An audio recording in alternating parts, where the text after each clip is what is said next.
नमस्कार, मी श्वेता भालेकर. सामसंजीवनी या कार्यक्रमामध्ये सर्वांचं मनापासून स्वागत. प्रश्न तुमचे उत्तर TATCचे या विषयावर आज आपण चर्चा करणार आहोत आणि याविषयी मार्गदर्शन करण्यासाठी आज आपल्यासोबत आहेत TATCचे संस्थापक संचालक doctor Vikrant Patil sir. Sir, कार्यक्रमामध्ये आपलं मनापासून स्वागत. नमस्कार. शरीरातील हार्मोन्स बिघडले की शरीरामध्ये वेगवेगळे आजार निर्माण होऊ लागतात. TATC म्हणजेच द आयुर्वेदिक थायरॉइड क्लिनिकमध्ये अशा आजारांवर अतिशय उपयुक्त उपचार केले गेले आहेत. TATCच्या प्रत्येक शाखेमध्ये प्रत्येक डॉक्टर तितक्याच प्रभावी पद्धतीने उपचार करतात. चला तर मग जाणून घेऊयात आपल्या मनातील शंकांची उत्तरं TATCचे संस्थापक डॉक्टर विक्रांत पाटील यांच्याकडून. थायरॉइड, उंची वाढवणं, मधुमेह, संधिवात, लठ्ठपणा आणि वंध्यत्व या विषयांवर तुमचे प्रश्न असतील तर ते थेट तुम्ही आता डॉक्टरांना विचारू शकता. आजच्या आपल्या कार्यक्रमामध्ये प्रश्न तुमचे उत्तर TATCचे आणि यासाठी जर तुम्हाला आमच्या कार्यक्रमामध्ये सहभाग घ्यायचा असेल तर त्यासाठी स्टुडिओ क्रमांक लिहून घ्या 022-6684-3333. चला तर आपण सुरुवात करूया. सर, सुरुवातीला कॉल घेण्यापूर्वी एक महत्त्वाचा प्रश्न आहे. थायरॉइड असेल किंवा उंची वाढवणं असू देत किंवा लठ्ठपणा, वंध्यत्व, संधिवात असू देत किंवा मधुमेह असू देत, यामध्ये काही सारख्या कॉमन गोष्टी आहेत का? कसं आहे श्वेता, की आत्ता जर आपण बघितलं तर एक काळ असा होता की जेव्हा देवी यायच्या किंवा कांजण्या, गोवर यायचे, म्हणजे जंतुजन्य आजार हा प्रकार गेल्या 10, 15, 20 वर्षापूर्वी खूप मोठ्या प्रमाणावरती होता. आणि आता जर आपण पाहिलं तर आता जंतुजन्य आजार हा प्रकार तसा बऱ्यापैकी आउटडेटेड झालेला आहे. आता जर आपण बघितलं तर म्हणजे आता कोविडसारखा एखादाच मोठा महाराक्षस येतो मध्येच, असं नाही असं नाही, पण जंतुजन्य आजारांची संख्या त्या प्रमाणामध्ये कमी झालेली आहे. आणि लाईफस्टाईल डिसऑर्डर्स ज्याला म्हटलं जातं, ह्या लाईफस्टाईल डिसऑर्डर्स वाढलेल्या आहेत. आता ह्या लाईफस्टाईल डिसऑर्डर्स म्हणजे काय, तर तुमचं राहणं, खाणं, पिणं, वागणं ह्या गोष्टी जर व्यवस्थित नसतील किंवा याच्यामध्ये जर काही चुका होत असतील तर त्याच्यामुळे तुम्हाला जे काही आजार होतात त्यांना लाईफस्टाईल डिसऑर्डर्स असं म्हटलं जातं. मग आता उंची वाढवणं म्हणजे उंची कमी असणं एवढा एक प्रकार सोडला तर बाकीचे थायरॉइड असेल, डायबिटीस असेल, इन्फर्टिलिटी असेल, लठ्ठपणा असेल, इव्हन संधिवात असेल, ह्या सगळ्या लाईफस्टाईल डिसऑर्डर्स झालेत. कशा तर म्हणजे तुम्ही नीट पाहिलं आपण जर तर गेल्या 2 पिढ्यांपूर्वी 80व्या वर्षापर्यंत लोकांचे गुडघे चांगले असायचे आणि आता 40व्या वर्षी लोकांचे गुडघे कामातून गेलेले असतात. अशी जर परिस्थिती असेल तर कुठेतरी बिघडलेली राहणीमान आणि खाण्यापिण्याच्या चुकीच्या पद्धती ह्या त्याच्यामागे कारणीभूत असतात. दुसरी गोष्ट अशी की थायरॉइडचं आपण गेल्या 15 वर्षामध्ये 14 वर्षामध्ये आपण थायरॉइडवरती एवढं काम करून झालेलं आहे. त्याच्यामध्ये एक अशी गोष्ट लक्षात आली की ज्या एखाद्या व्यक्तीला थायरॉइड होतो त्याला पुढे जाऊन म्हणजे एकतर थायरॉइडचे कितीतरी पेशंट आत्ता हा कार्यक्रम बघत असतील आणि त्यांना माहिती असेल की त्यांना काय सफर व्हायला लागतं. तर थायरॉइडच्या पेशंट्समध्ये लठ्ठपणा हा ठरलेला आहे, वजन त्यांचं वाढत असतं, स्पेशली हायपोथायरॉइडच्या बाबतीमध्ये. दुसरं, ह्याच थायरॉइडच्या पेशंटमध्ये हा एंडोक्राईन सिस्टीमचा आजार आहे आणि त्याच्यामुळे पुढची जी थायरॉइड सगळ्यात मेन ग्लँड जी आहे ती डोक्यातली एंडोक्राईन ग्लँड जी आहे ती म्हणजे पिट्युटरी ग्लँड, आणि 2 नंबरची सगळ्यात महत्त्वाची शरीरातली ग्लँड ती आहे थायरॉइड ग्लँड. याच्यानंतर 3 नंबरची जी ग्लँड येते जिचा ह्याच्यानंतर बिघडण्याचा नंबर लागतो ती म्हणजे पॅनक्रियाज, आणि तिथं बिघाड झालं की होतो तो डायबिटीस. म्हणजे थायरॉइड ज्या व्यक्तीला होतो त्याला लठ्ठपणा, डायबिटीस, अर्थातच वंध्यत्व, कॅल्शियमचं मेटाबॉलिझम बिघडल्यामुळं संधिवात किंवा हाडांची झीज, हे सगळे प्रकार एकत्र व्हायला लागतात. मग आता ह्याच्यात उंची वाढवण्याचा मध्येच मुद्दा कुठून आला असा कदाचित प्रश्न पडेल. तर कसं आहे की थायरॉइड हा इथल्या ग्लँडपासून होत असतो. याच्यावरची जी मेन ग्लँड आहे ती पिट्युटरी ग्लँड आहे आणि तिथून निघणारा जो हॉर्मोन आहे तो ग्रोथ हॉर्मोन आहे. आणि एका हॉर्मोनवरती ज्याला काम करता येतो तो दुसऱ्या हॉर्मोनवरती काम करू शकतो.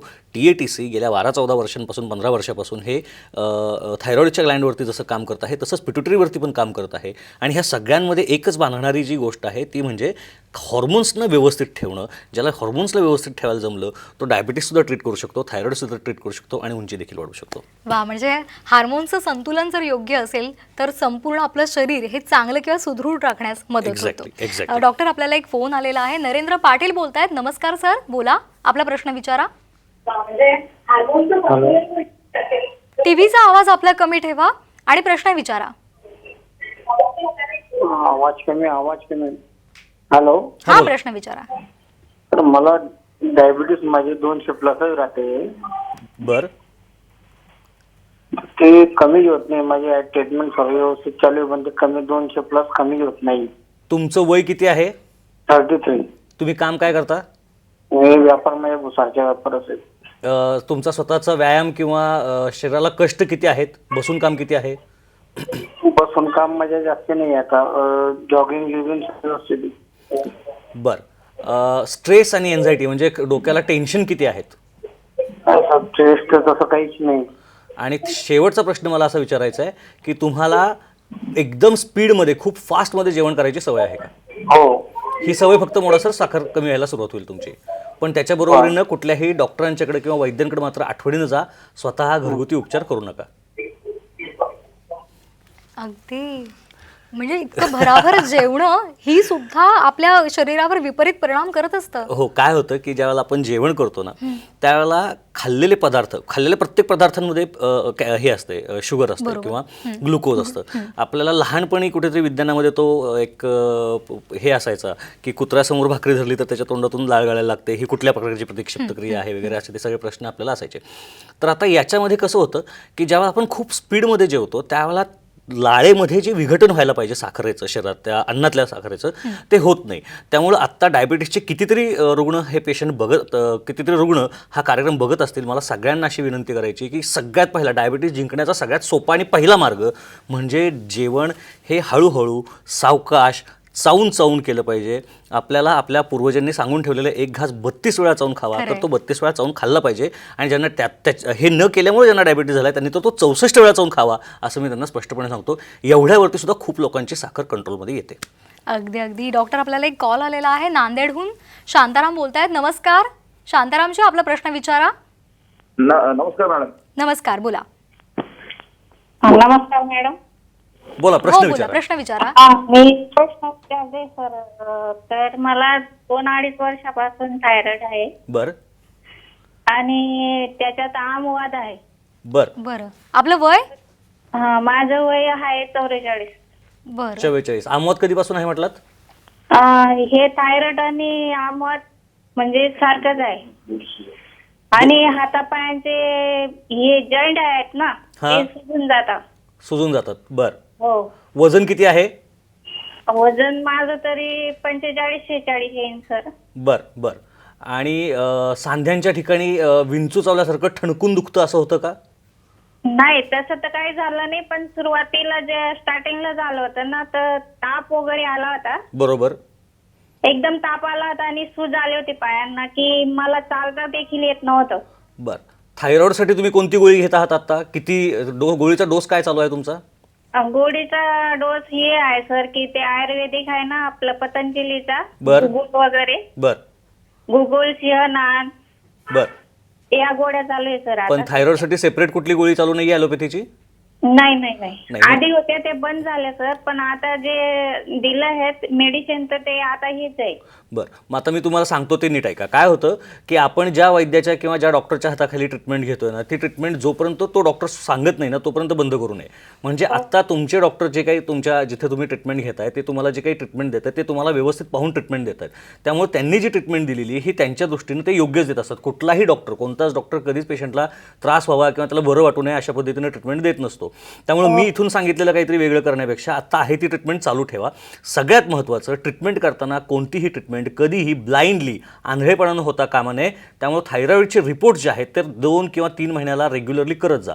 आपण TATC मध्ये ज्यावेळेला थायरॉइडच्या पेशंटना ट्रीट करतो त्यावेळेला आम्ही प्रत्येक पेशंट हा रोज म्हणजे दर महिन्याला आम्ही त्यांचे थायरॉइडचे रिपोर्ट्स करत असतो.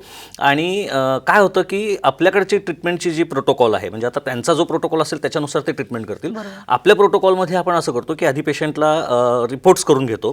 मग त्याच्यामध्ये थायरॉइडच्या पेशंटमध्ये पहिल्यांदा T3, T4, TSH हे तपासलं जातं. त्याच्यानंतर थायरॉइडच्या अँटीबॉडीज तपासले जातात. D3 आणि B12 हे तपासलं जातं. याच्यानंतर कशामध्ये प्रॉब्लेम कोणता आहे हे बघितलं जातं आणि त्याच्या अकॉर्डिंगली पेशंटला आत्ता चालू असलेली गोळी आहे का हे पाहिलं जातं. ती जर नसेल चालू आणि पेशंटला खूप जास्त त्रास होत असेल तर टेम्पररीली का होईना पण त्या पेशंटला ती गोळी चालू केली जाते. जर पेशंटला त्रास कमी असतील तर आपण ती गोळी चालू करत नाही. पण समजा पेशंट खूपच जास्त क्रिटिकल सिच्युएशनमध्ये असेल तर मात्र त्यांना ती गोळी चालू केली जाते. एक दुसरी गोष्ट अशी की त्यानंतर प्रत्येक महिन्याला दर 30 दिवसानंतर आपण पेशंटचा थायरॉइड चेक करतो. जनरली आत्ताची जी कन्व्हेन्शनल ट्रीटमेंट मेथड आहे, म्हणजे ॲलोपॅथीमध्ये ज्या पद्धतीनं ट्रीटमेंट होत असते त्याच्यामध्ये ते 3 महिन्यानं किंवा 6 महिन्यानंतर चेक करायला सांगतात, कारण त्यांना गोळी बंद करायची नसते. बेसिकली आयुर्वेदाशिवाय बाकीच्या ठिकाणी म्हणजे स्पेशली ॲलोपॅथीमध्ये असं होतं की ती हॉर्मोन रिप्लेसमेंट थेरपी आहे. म्हणजे कमी पडणारा हॉर्मोन हा बाहेरून दिला जातो आणि त्याच्यामुळं तिथे बरं होणं हा प्रकार नाही. हे मीच नाही, ॲलोपॅथीचे डॉक्टरसुद्धा सांगतात की ही गोळी आयुष्यभर खायची आहे म्हणून. त्यामुळं त्यांना तिथं डोस हा कमी करायचा नसतो, तो फक्त मेंटेन करायचा असतो. त्यामुळे ते 6 महिन्यातून चेक करता लावतात. TATCमध्ये हा डोस कमी करून गोळी बंद करण्यासाठीचे प्रयत्न होत असतात आणि म्हणून आपण दर महिन्याला हे गोळी चेक करत असतो, रिपोर्ट चेक करत असतो आणि त्याच्या अकॉर्डिंगली ते रिपोर्ट गोळीचा डोस कमी करत जात असतो. तेव्हा माझी आत्ताच्या पेशंटना अशी खरंच विनंती आहे की तुम्ही तुमच्या आत्ताच्या डॉक्टरांच्या मार्गदर्शनाखाली हे करा. तिथे फरक तुम्हाला पडेल. समजा नाही पडला तर तुम्ही कधीही TATCला संपर्क साधा. आम्ही कायम तुमच्या मदतीसाठी तयार आहोत. अगदी. त्यामुळे प्रश्न तुमचे उत्तर TATCचे यावर आपल्याला विक्रांत पाटील सरांना संधी आहे. तुमच्या मनातले अनेक प्रश्न तुम्ही विचारू शकता. त्यासाठी आमचा स्टुडिओ क्रमांक आहे 022-6684-3333. डॉक्टर, आपल्याला एक फोन आलेला आहे शैला पाटील यांचा. नमस्कार शैलाजी, आपला प्रश्न विचारा. सर मॅडम, मला विचारायचं होतं, माझा मुलगा आता 15 वर्षाचा आहे आणि कमसे कम त्याची हाईट ना 3.5 ते 4 फूटच आहे फक्त. बरं. तर त्याची हाईट वाढेल का, सरांना विचारायचं होतं. नक्की वाढेल. 15व्या वर्षी हाईट वाढणं अजिबात अवघड नाही आहे. अगदी काही पेशंटची उंची ही 21व्या वर्षापर्यंत सुद्धा वाढू शकते मुलांच्यामध्ये. मुलींच्यामध्ये सुद्धा ती 20व्या वर्षापर्यंत 18व्या वर्षापर्यंत वाढू शकते. आता मला एका प्रश्नाचं उत्तर द्या की तुम्हाला एकूण मुलं किती आहेत? 2 मुलगे आहेत. बरं. हा छोटा आहे की मोठा आहे? हा मोठा मुलगा आहे. धाकट्याची उंची कशी आहे? त्याची तर 4.5 फुटापर्यंत आले असं वाटतं. आणि त्याची थोरल्याची धाकट्यापेक्षा कमी आहे. हो. बरोबर. आणि तुमच्या दोघांची म्हणजे नवरा बायकोंची उंची कशी आहे? माझ्या मिस्टरांची थोडी म्हणजे कमीच आहे, पण 5 फुटाच्या आसपासच आहे त्यांची पण. बरं. 5 फूट ही भारतीय व्यक्तींमध्ये 5 फूट ही स्त्रीची नॉर्मल हाईट मानली जाते आणि 5.5 फूट ही पुरुषाची नॉर्मल हाईट मानली जाते. आणि खरं तर ही वाढत असते. म्हणजे गेल्या 100 वर्षापूर्वीची भारतीय माणसाची हाईट आणि आजची भारतीय माणसाची हाईट याच्यामध्ये फरक पडलेला आहे. भारतीय माणसाची जगातल्या सगळ्याच लोकांच्या उंच्या कम्पॅरेटिव्हली वाढलेल्या आहेत आता पहिल्यापेक्षा. आणि तुमचा मुलगा हा आत्ता 15 वर्षाचा आहे. 15वं वर्ष म्हणजे बोनमधलं जे मेटाफायसिस आणि व्हायचं असतं, जिथं हाडं जुळून येणं आपण म्हणतो, ते अजून त्याचं झालेलं नाही आहे. ते व्हायला साधारणपणे 18वं वर्ष लागतं. त्याच्या आधी आपल्याला जर प्रयत्न केले तर ही उंची नक्की वाढवता येते. इन्सुलिन लाईक ग्रोथ फॅक्टर नावाची एक टेस्ट असते ती, आणि ग्रोथ हॉर्मोन GH नावाची एक टेस्ट असते ती आपण कंडक्ट करून घेतो अशा पेशंट्समध्ये. एखादा एक्सरे गरज पडला तर हाताचा किंवा पायाचा करून घेतो. त्याच्यामध्ये सगळ्या गोष्टी कळून येतात आणि त्याच्यानंतर उंची वाढवता येते.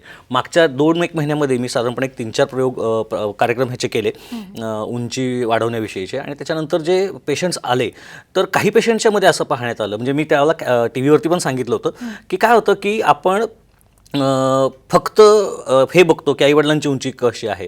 आईवडिलांची उंची कमी असेल तर मुलाची उंची कमी होण्याचे चान्सेस वाढतातच.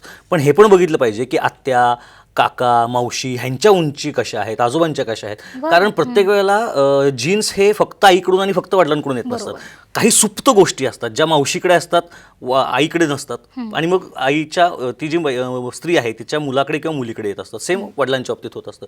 तर त्याच्यामुळे ह्या सगळ्या गोष्टींचा विचार करणं गरजेचं आहे. यांच्यामध्ये तर स्पेशली त्यांच्या पॅरेंट्सचीच उंची कम्पॅरेटिव्हली कमी आहे, पण त्या मुलाची उंची नक्की वाढू शकेल. आत्ता तर तो फक्त 15 वर्षाचा आहे. चांगली आणि वेळेत ट्रीटमेंट करण्याची आत्ता आयडियल वेळ आहे. उंची नक्की वाढू शकेल. त्यामुळे डॉक्टरांनी सांगितले, ज्या पद्धतीने डॉक्टरांनी मार्गदर्शन केलं त्याप्रमाणे तुम्ही आचरण करा. निश्चितच तुम्हाला त्याचा फायदा होईल. आणि जे प्रेक्षक आमचा कार्यक्रम पाहत आहेत त्यांना एक साधी विनंती आहे की सध्या स्क्रीनवर नंबर्स फ्लॅश होत आहेत, तसंच डॉक्टर कुठे कुठे कोणत्या वेळी उपलब्ध होणार आहेत ते सुद्धा फ्लॅश होत आहेत. ते सगळं तुम्ही लिहून घ्या. TATCचे संस्थापक डॉक्टर विक्रांत पाटील आज आपल्यासोबत आहेत. प्रश्न तुमचे उत्तर TATCचे यावर आज आपण चर्चा करत आहोत. अनेक प्रश्न तुम्ही विचारू शकता. स्टुडिओ क्रमांक तुम्हाला माहिती आहे, पुन्हा एकदा सांगते 022-6684-3333. सामसंजीवनी या कार्यक्रमामध्ये वेळ झाले. छोट्याशा विश्रांतीची पाहत रहा साम TV.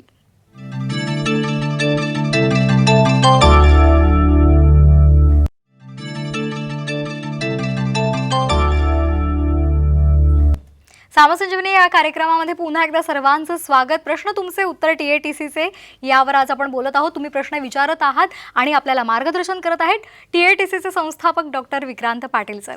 सर, आपल्याला पुन्हा एकदा फोन आलेला आहे. संध्या भारांबे आहेत. नमस्कार संध्याजी, आपला प्रश्न विचारा. Good evening madam. Good evening sir. नमस्कार, बोला. नमस्कार सर, मला एक विचारायचं होतं की माझी मुलगी आहे, 32 वय आहे तिचं. बर. तिला थायरॉइड आहे. थायरोनोम 2.5 mg घेते ती सध्या. 25 mg असेल 2.5 mg बरोबर 2.5 mg आहे. बरोबर हा. हां तिला थायरोनोम 2.5 mg घेते. बरोबर 2.5 mg किंवा 25 mcg असं असतं ते बरोबर हां 2.5 mg आहे. बरोबर. बरं, प्रश्न विचारा पुढे. तर मला विचारायचं आहे की हे म्हणजे नॉर्मल आहे ना, जास्ती वाढणार नाही ना? आता कसं होत असतं पहा की इथे आपली असते ती थायरॉइडची ग्लँड असते आणि इथून जर आपण एक क्रॉस सेक्शन घेतला तर ज्या ठिकाणी आपण पोहोचू त्या ठिकाणी पिट्युटरी नावाची ग्लँड असते आणि ह्या पिट्युटरी ग्लँडमधून TSH नावाचा हॉर्मोन निघत असतो जो ह्या थायरॉइडच्या T3 आणि T4ला कंट्रोल करत असतो. ज्या वेळेला हे T3 आणि T4 कमी व्हायला लागतात त्यावेळेला TSH वाढतो आणि त्या TSHला कमी करण्यासाठी बाहेरून कृत्रिमरित्या तयार केलेला T4 हॉर्मोन खायला घातला जातो. तो म्हणजे आत्ता जी तुमची मुलगी खातीये ती गोळी. आता ती मिळाल्यामुळं तुमच्या म्हणजे पेशंटच्या शरीराचा थायरॉइडचा लागणारा हॉर्मोनचा जो डोस आहे तो कंट्रोल होतो आणि म्हणून TSH कमी होतो. आता याच्यामध्ये कसं होतं, ही प्रोसेस आहे त्याला HRT म्हणतात, म्हणजे हॉर्मोन रिप्लेसमेंट थेरपी. बाहेरून हॉर्मोन खायला घालायचा. इथे प्रोडक्शन जिथे बिघडलेलं आहे त्याच्यावर त्याचा काहीही काम होत नाही, काही रोल नाही आहे त्याचा. अर्थात मला सांगा, एक साधा प्रश्न मी तुम्हाला विचारतो, तुमच्या घरामध्ये तुम्हाला एक 3 महिने काम न करता जर शांत बसवून ठेवलं आणि 3 महिन्यानंतर तुम्हाला पुन्हा कामाला लावलं तर तुम्ही तुमचं काम पुन्हा तितक्यात चांगल्या पद्धतीनं करू शकाल का? आणि हाच प्रश्न, हाच प्रॉब्लेम बऱ्याचशा थायरॉइडच्या रुग्णांमध्ये होत असतो. आधी ती गोळी सुरू केल्यानंतर जेव्हा इनिशियली सुरू होते, जवळपास 70 ते 80% थायरॉइडच्या पेशंट्समध्ये असं होतं की त्यांना जेव्हा गोळी सुरू केली जाते त्यावेळेला ती कुठेतरी 25 किंवा 50 असा असतो. अर्थात काही पेशंट्समध्ये ते सुरू होतानाच मोठ्या डोसनं होते, पण 70% पेशंट्समध्ये जो डोसनं गोळी सुरू होते तो डोस तिथेच न थांबता तो वाढत जातो. म्हणजे 25चा 50, 50चा 75, 88, 100, 125, 150, 250 पर्यंत जाऊ शकतो. जर हे टाळायचं असेल तर सगळ्यात पहिली महत्त्वाची गोष्ट म्हणजे ज्या गोष्टींनी थायरॉइड होतो त्या गोष्टी टाळल्या पाहिजेत. त्यातली पहिली गोष्ट म्हणजे मेथी, पालक, शेपू, सोयाबीन, कोबी आणि फ्लॉवर ह्या गोष्टी पूर्णपणे आयुष्यभरासाठी बंद केल्या पाहिजेत. त्याचा आणि आयुर्वेदाचा काही संबंध नाही आहे. ह्या पदार्थांमध्ये गॉयट्रोजन्स असतात ज्याच्यामुळं थायरॉइड होऊ शकतो, म्हणून हे पदार्थ इथून पुढं खायचं बंद केलं पाहिजे. दुसरं म्हणजे स्ट्रेस, टेन्शन आणि एन्झायटी ह्या ज्या गोष्टी आहेत त्या टाळल्या पाहिजेत. आणि जर खरंच त्याच्यातून पूर्ण बरं व्हायचं असेल तर मात्र आयुर्वेदाचीच साथ घेतली पाहिजे, आयुर्वेदाचीच कास पकडली पाहिजे. कारण आत्ता जी गोळी त्यांना खायला दिली आहे त्यांना डॉक्टरांना विचारायला सांगा, डॉक्टर सांगतील की ही 25ची गोळी आयुष्यभर खायची आहे.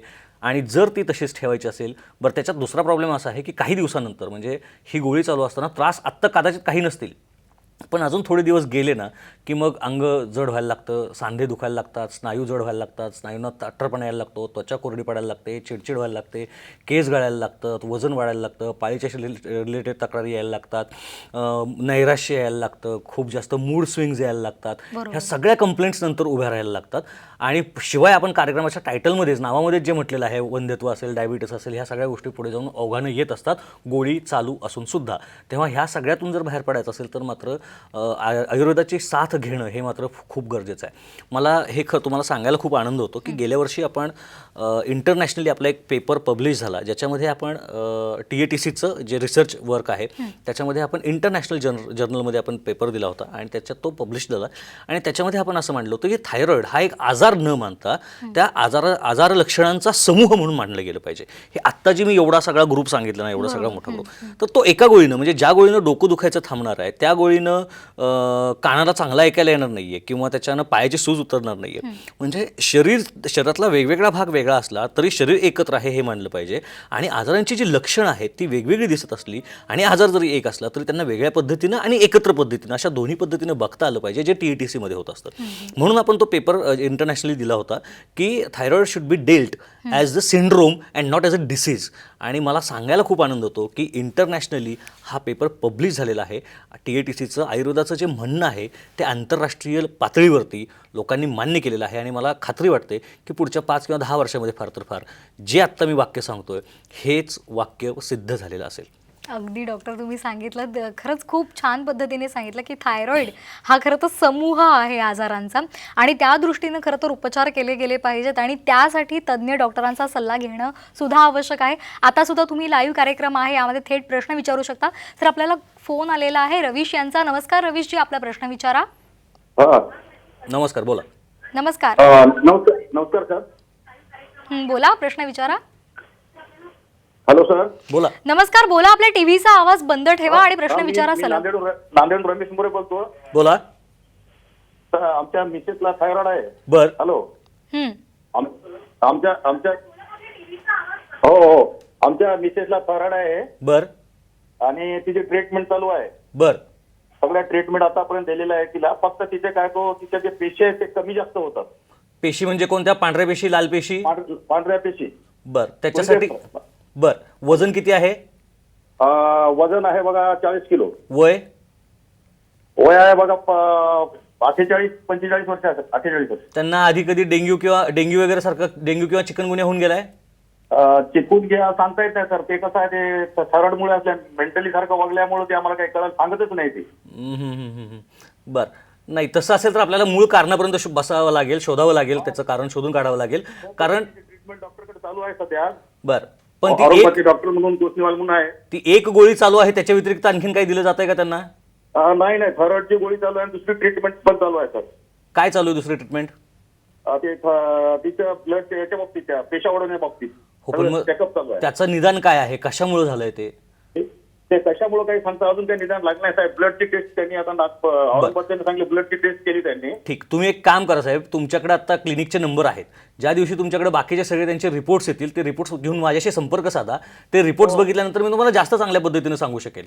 कारण पांढऱ्या पेशी कमी होण्यामागं अगदी डेंग्यू किंवा चिकनगुन्यासारखं सुद्धा कारण असू शकतं, किंवा एखाद्या विषारी जंतूंचा झालेला प्रादुर्भाव हे सुद्धा त्याचं कारण असू शकतं. बोन मॅरोमध्ये त्याचं कारण असू शकतं. एखाद्या म्हणजे खूप मोठ्या प्रमाणावरती त्याची कारणं आहेत. त्यातलं कुठलं कारण हे तुमच्या ज्या तपासण्या आहेत त्या झाल्यानंतर मला सांगा. मी तुमच्या प्रश्नाचं त्यावेळेला जे काही तुमचे रिपोर्ट्स असतील त्याच्यानुसार नक्की उत्तर देईन. ठीक. ओके. थँक्यू. अगदी डॉक्टर, आता एक नेमका प्रश्न असा येतो की थायरॉइड असेल, संधिवात असेल किंवा मधुमेह यासारखे जे हे आजार आहेत हे टाळण्यासाठी आपण नेमकं काय केलं पाहिजे ते सांगा.